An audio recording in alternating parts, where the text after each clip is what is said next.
ఆయన చెప్పు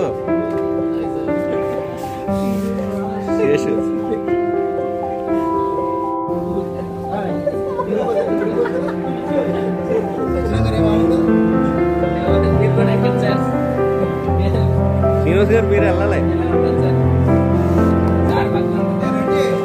ఎందుకే ఎందుకు 5 సెలవు ఉందా? సెలవు ఉందా?